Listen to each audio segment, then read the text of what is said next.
Hub ভাড়া নিয়ে ছাত্র ও বাস শ্রমিকদের সংঘর্ষের জেরে বরিশাল নথুল্লাবাদ বাস টার্মিনাল থেকে রাজধানী সহ সকল রুটে বাস চলাচল বন্ধ রয়েছে।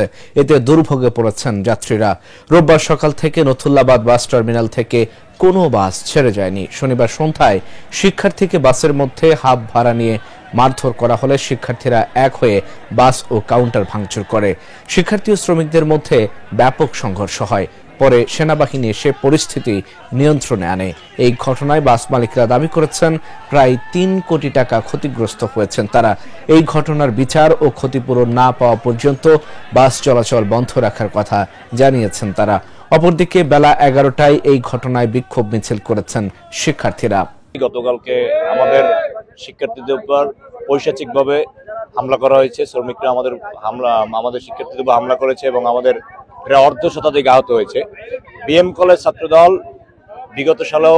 বিগত দিনেও ছাত্রদের অধিকার আদায়ের পাশে ছিল এবং বিএম কলেজ ছাত্রদল এখনো পাশে আছে। ইনশাআল্লাহ আমরা এই সুষ্ঠু সমাধান বের করব। আমরা এই সিন্ডিকেট ভেঙে একটি সুষ্ঠু বাস স্ট্যান্ড ইনশাল্লাহ আমরা গড়ে তুলবো ইনশাল্লাহ। আসলে বিষয়টা হচ্ছে শ্রমিকদের ভিতরে অনেক আওয়ামী প্রেতাত্মারা এখনো ঘুরে বেড়াচ্ছে, যারা এখনো আধিপত্যের চেয়ারে বসে আছে। তো আমরা চাচ্ছি এই আধিপত্যের চেয়ারে যে আওয়ামী প্রেতাত্মারা ঘুরে বেড়াচ্ছে তাদেরকে আইনের আওতায় এনে সঠিক বিচার এবং দৃষ্টান্তমূলক বিচার করতে হবে। এবং গতকালকে আপনারা জানেন যে আমাদের শিক্ষার্থীদের উপর হাবভাড়া নিয়ে ঝামেলা করছে। তো আসলে বিষয়টা হচ্ছে শিক্ষার্থীদের তো শুক্র শনি না, শিক্ষার্থী মানে শিক্ষার্থী।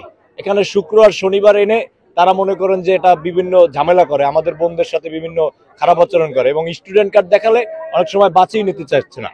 এই বিষয়টা এই সিন্ডিকেট ভাঙতে হবে এবং আমাদের গতকালকে যারা আহত হয়েছে তাদের চিকিৎসার ব্যবস্থা করতে হবে, দায়ভার নিতে হবে এবং তাদের নিশ্চিত করতে হবে যে আগামী দিনে এই বরিশালের সকল শিক্ষা প্রতিষ্ঠানের ছাত্রদের হাবভাড়া নিশ্চিত করতে হবে।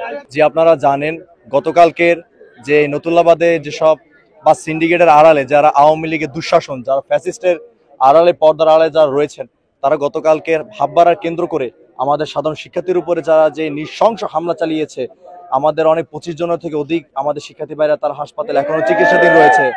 আজকে আমাদের প্রতিবাদ ছিল কেন আমাদের উপর হামলা করা হয়েছে বাস সিন্ডিকেটের উপর, যেখানে বাস সিন্ডিকেটের সাথে আমাদের সাথে পর্যায়ক্রমে দফায় দফায় বৈঠক হয়েছে যে হাবভাড়া প্রতি সপ্তাহে আমাদের নিবে, কিন্তু কেন তারা করেছে এই জবাব সহ আমাদের ভাইদেরকে যারা আহত করেছে আঘাত দিয়েছে তাদেরকে দৃষ্টান্তমূলক শাস্তির আওতায় আনতে হবে। যতক্ষণ পর্যন্ত আমাদের শিক্ষার্থী ভাইদের উপর যে হামলা করেছে এই ঘটনা যতক্ষণ সুস্থ তদন্ত মাধ্যমে বিচার না হবে, আমরা আমাদের সাধারণ শিক্ষার্থীরা, বরিশাল আমজনতা সাধারণ শিক্ষার্থীরা আমরা আমাদের আন্দোলন চালিয়ে যাবো। এই ঘোষণা আমরা এখান থেকে দিয়ে যাচ্ছি। আমরা জানি যে শ্রমিক ইউনিয়নের সভাপতি উনি বিগত সময়ে আওয়ামী লীগের সাথে নানা ধরনের প্রোগ্রাম করছে।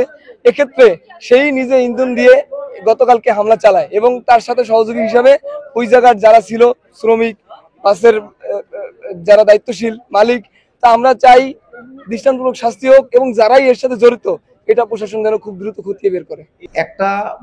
একটা মিনিবাসে একটা ছাত্রকে ভাড়া নিয়ে ঘটনা প্রথম শুরু হলো হাবভাড়া যেটা হলো যে শুক্র শনিবার কিন্তু আসলে বন্ধের দিন, শুক্রবার দিন কিন্তু আসলে হাবভাড়াই হয় না। তারপরেও কিন্তু আমরা করে দিছি, আমি বেশি 1-2 দিনের জন্য কিছু না, হাবভাড়া হোক। হাবভাড়া হলে ছাত্রর সাথে একজনের সাথে কিন্তু 3 জন আসে, তাদের কিন্তু কার্ড নাই, থাকে না। তারপর আমরা বলছি ঠিক আছে হাবভাড়া হোক, এটাই চলছে। তার মধ্যে শ্রমিক তো আপনি বোঝেন শ্রমিকের শিক্ষাগত যোগ্যতা কতটুকু, ছাত্র আর শ্রমিক তো এক না। ভুল ছাত্র কম দিতে চাইবে ভাড়া আর ও নিতে চাইবে, তার মধ্যে শ্রমিক তো অত সচেতন না, ঠিক আছে। সেই কারণে অনেক সময় ভুল বোঝাবুঝি হয়। আমরা অসংখ্য ফয়সালা এখানে বসে করি, কিন্তু সবকিছু সমাধান কিন্তু হয়ে যায়। গতকাল একটা ঝামেলা হয়েছে আপনার এই পেট্রোল পাম্পে সালেক সাহেবের, আমাদের শ্রমিক ইউনিয়নের সভাপতি গেছে লিটন, যাই ফয়সালা করার চেষ্টা করছে, অনেক চেষ্টা করছে, পারে নাই। তারা বলছে যে আমরা আপনাকে ক্যাম্পাসে নিয়ে যাবো, গাড়িও ক্যাম্পাসে নিয়ে যাবো। এখন শ্রমিক ইউনিয়নের যে দায়িত্বে থাকে সভাপতি, তাকে যদি ক্যাম্পাসে ধরিয়ে নিয়ে যেতে চায় তখন অবস্থাটা একটু হয়, তখন ঝগড়াঝাটি কিন্তু একটা মারামারি কিন্তু হয়েছে, কিন্তু হওয়ার পর মোটামুটি ফয়সালা হয়ে গেছে, শেষ হয়ে গেছে। তারপরে যদি কোনো দরকার হয় বলছে মালিক সমিতিতে আসো, তারা মালিক সমিতি সববারই কিন্তু আসছে, কিন্তু শুধু গতকালই আসে নাই। এরপরে আমরা মনে হয় 30 মিনিট পর দেখলাম যে ছাত্ররা ভাঙচুর শুরু করছে এবং সেখানে 2 ঘন্টা ভাঙচুর হয়েছে। এবং তার মধ্যে বলি আমি একটা কথা, শ্রমিকের সাথে ঘটনা হইলেও 2টা গাড়ির গ্লাস ভাঙে বা কিছু করে সামনে পড়লে আপনি ভিতরে ঢোকে, কিন্তু গাড়ির গ্লাস তো গাড়ি তো মালিকের, এটা তো শ্রমিকের না, শ্রমিক চালায় আমাদের, গাড়ি তো ভাঙা উচিত না। সেখানে অসংখ্য গাড়ি ভাঙছে এবং পরিবহন মালিকের সাথে তো কোনো বিবাদ নাই। আমাদের এই পরিবহন মালিক, এই যে সোহাগের ম্যানেজার সাহেব আছেন, গ্রিন লাইনের ম্যানেজার আনিস সাহেব আছেন, তাদের সাথে তো ঝগড়া নাই, গোল্ডেন লাইনের মালিকের সাথে ঝগড়া নাই। সে পরিবহন কাউন্টারের কোনো কাউন্টার অবস্থাটা কি আপনারা দেখে যান যে কাউন্টার অবস্থাটা কি হয়েছে, কোনো কিছু নাই, ল্যাপটপ টাকা পয়সা সব নিয়ে গেছে।